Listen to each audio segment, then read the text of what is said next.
In today's video, we are going to explore two South African coins that most people walk right past. But these tiny pieces of metal are hiding stories worth far more than their face value. And yes, we will be comparing them head to head by the end. Stay with me, because what I found about these coins genuinely surprised me. Let's start with the first one. 1971, South Africa, 10 cents. This little coin came into the world in 1971, a year when South Africa was still operating under a political system that would later change the entire face of its currency. That's not a small detail. That's everything. The coin is made of silver, 50% silver to be exact. And that single fact alone separates it from almost every modern coin you will ever hold in your hand today.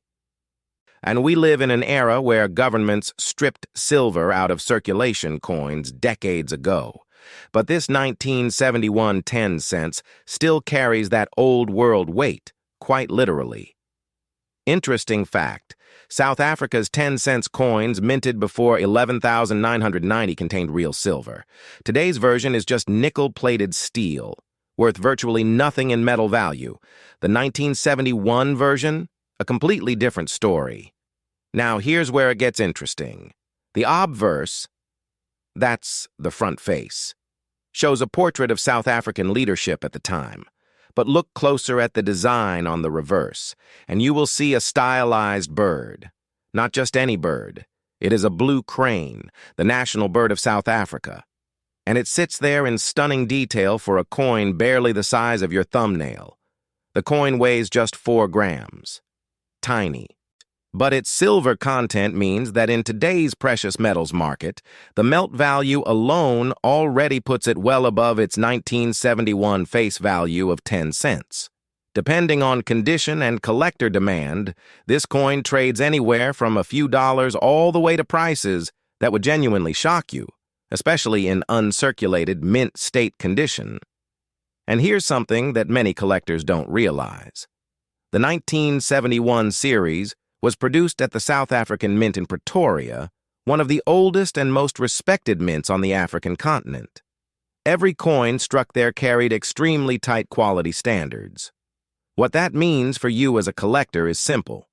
Finding a well-preserved 1971 10 cents is getting harder every single year. Interesting fact. The blue crane is so rare that South Africa placed it under national protection. Seeing it stamped on a coin used in everyday transactions back in 1971 is something you simply won't find in modern coinage design philosophy.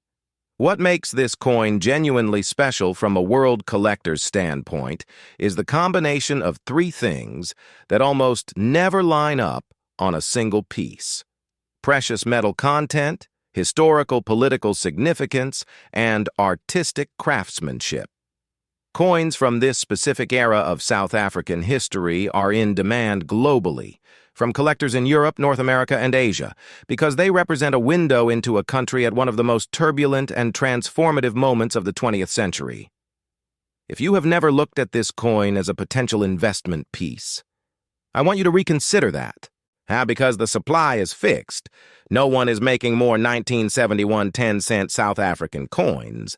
And the demand from world coin collectors is only growing. This is not just a coin. It is a 53-year-old silver artifact from a nation in transition. Now, let's talk about the second coin. And this one is a completely different beast. 1980 South Africa, 20 cents. 9 years after our first coin was minted, South Africa struck this piece. And if you think 9 years is not a long time, you clearly have not been paying attention to what was happening in that country between 1971 and 1980. Politically, economically, socially, South Africa in 1980 was a nation under enormous pressure from the outside world. And that pressure shows up in this coin in ways most people never think to look for. By 1980, and South Africa had already begun transitioning away from silver in its circulation coinage.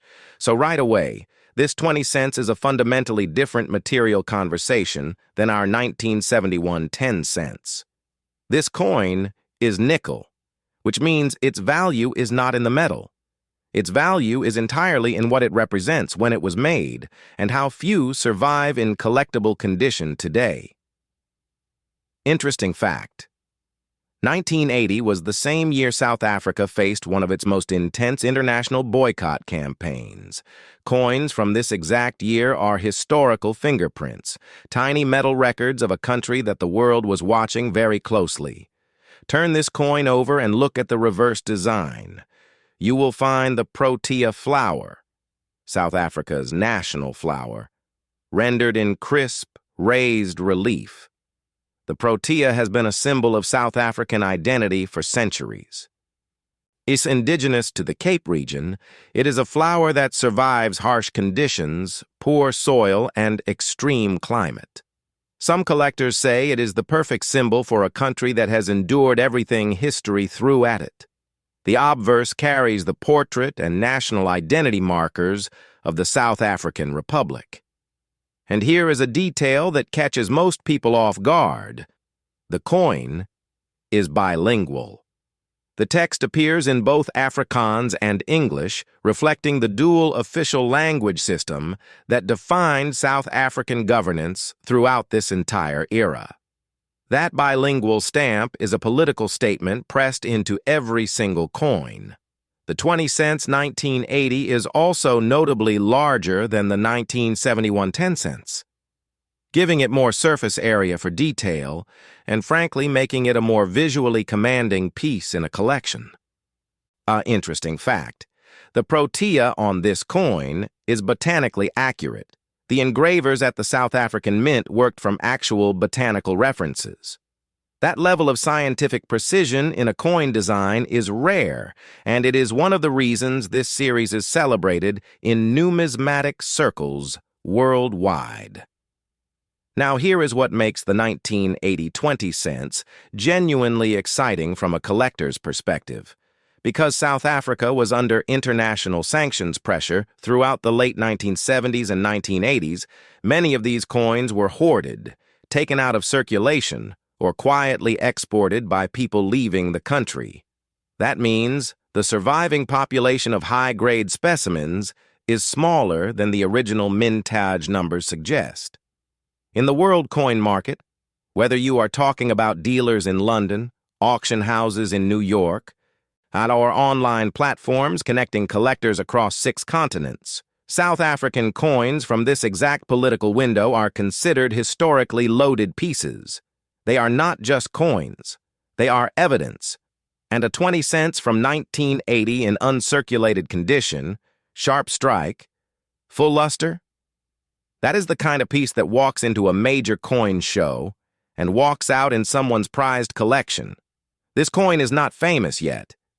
But the collectors who know, they already know. So now, the comparison you have been waiting for. 2 South African coins, 9 years apart, same country, completely different DNA.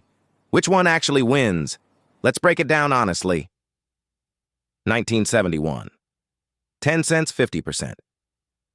Silver content wins metal. Blue crane design. Endangered bird symbolism. Smaller, lighter. 4 grams, precious metal melt value above face value.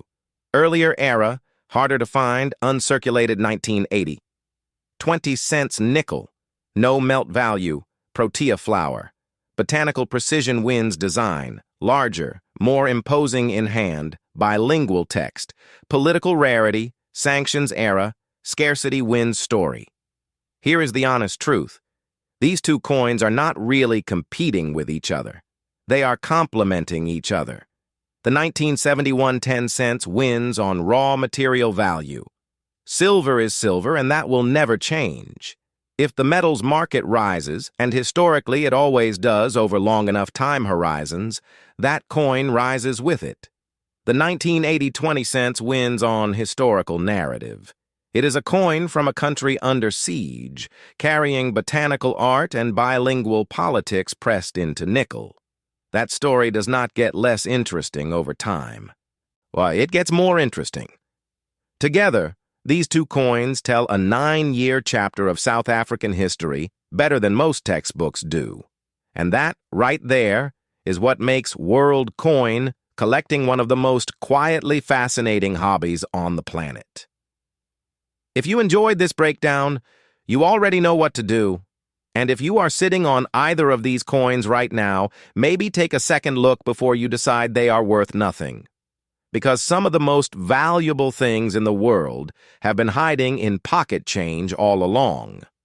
Final fact, South Africa has produced over 200 distinct coin types since decimalization in 1961. Yet coins from the 1971 to 1985 window remain among the most globally traded South African pieces, because that era carries a weight that no other period in the country's history quite matches.